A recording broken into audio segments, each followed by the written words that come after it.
আজ 16 নম্বর ওয়ার্ডের চাষিপাড়ার পথসভায় পুনরায় তৃণমূলে যোগদান করলেন শেখ আজিজুল হোসেন সহ অনেকেই। এই পথসভার মাধ্যমে ভোট প্রচার সহ যোগদান কর্মসূচিও সম্পন্ন হলো। এই বিষয়ে শেখ আজিজুল হোসেন জানিয়েছেন, তিনি দলের জন্মলগ্ন থেকেই তৃণমূল করেন। 2022-এ নিজের ভুলবশত নির্দল প্রার্থী হিসেবে পৌরসভা নির্বাচনে দাঁড়ান তিনি, কিন্তু পরে নিজের ভুল বুঝতে পেরে পুনরায় দলে ফিরে আসলেন আজ। এবং তিনি এও বলেছেন, এবার থেকে তিনি প্রাণ দিয়ে দলের জন্য লড়বেন। এদিনের এই পথসভায় উপস্থিত ছিলেন সাংগঠনিক জেলার চেয়ারম্যান স্বপন কুমার নন্দী মহাশয় ও হুগলি জেলা পরিষদের সহ সভাধিপতি কৃষ্ণচন্দ্র সাঁতরা সহ অন্যান্যরা। এই বিষয়ে কি জানালেন সকলেই ওনাদের কাছ থেকে শুনবো বিস্তারিত। 24 আওয়ার্স আরামবাগের রিপোর্ট।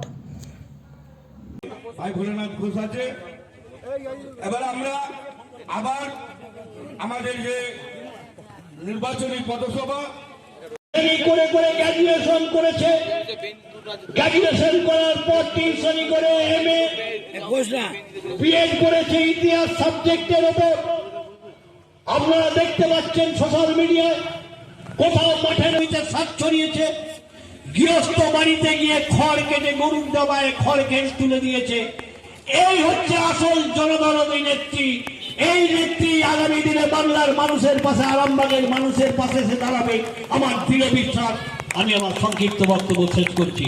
জয় হিন্দ, বন্দে মাতরম, তৃণমূল কংগ্রেস জিন্দাবাদ। বলছেন বিরোধী, তারা বলছেন দিদি তুমি আগিয়ে চলো, বাংলায় তুমি যেভাবে উন্নয়ন করেছো সেই উন্নয়নের দিকে ভারতবর্ষের তত্ত্ব বসে বাংলায় যেমন উন্নয়ন করেছো ভারতবর্ষের সেই উন্নয়ন করতে হবে। তাই আমি বক্তব্যকে দীর্ঘায়িত করব না। আমাদের এখানে অনেক নেতারা আছেন, ওনারা বক্তব্য রাখবেন, আমি একটু সময় নিয়ে নিলাম। তাই কাকার কাছে মাপ চেয়ে নিচ্ছি। তাই সবাইকে আগামী 20শে মে আমাদের যে ঘাসের উপর যে জোড়া ফুল চিহ্নে মিতালি বাগকে আপনারা ভোট দেবেন। ভোট দিয়ে বাংলায় 42-এ 42 করবেন, এই আবেদন রেখে আমি আমার বক্তব্য শেষ করছি। জিন্দাবাদ, মমতা বানু জিন্দাবাদ, মমতা বন্দ্যোপাধ্যায় জিন্দাবাদ, অভিষেক বন্দ্যোপাধ্যায় জিন্দাবাদ। নমস্কার। এতদিন পরে আবার জয়েনিং হলেন, কি বলবেন এই বিষয়ে?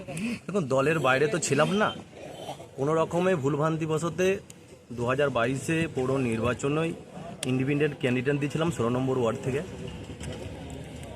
আগামী দলের জন্মলগ্ন থেকে দল করে এসেছি, এখনও দলকে ভালোবাসি, দলের ওপরে আমার কোনো ক্ষোভ ছিল না।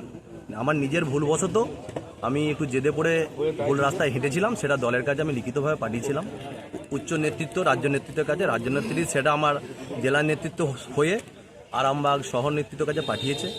যথারীতি আজকে শহর নেতৃত্ব সম্মানের সাথে আজকে এই 15 নম্বর ওয়ার্ডে পথসভার মাধ্যম দিয়ে আমাদের দলের 88 জন ছেলেকে গ্রহণ করে নিয়েছে। তার জন্য আমি দলের কাছে অভিনন্দন জানাই, শ্রদ্ধা প্রণাম সবাইকে জানাই। রাজ্যের মুখ্যমন্ত্রী মমতা বন্দ্যোপাধ্যায়, আমাদের অভিভাবক অভিষেক বন্দ্যোপাধ্যায়ের কাছে আমি চিরকৃতজ্ঞ থাকবো।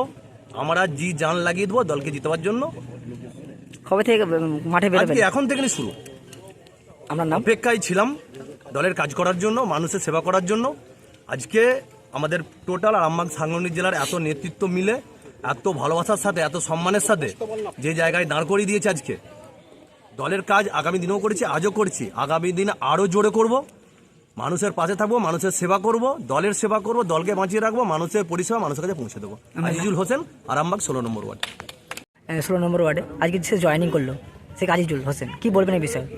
দেখুন, উনি দীর্ঘদিনের সৈনিক ছিল এবং লড়াকু নেতৃত্ব ছিল।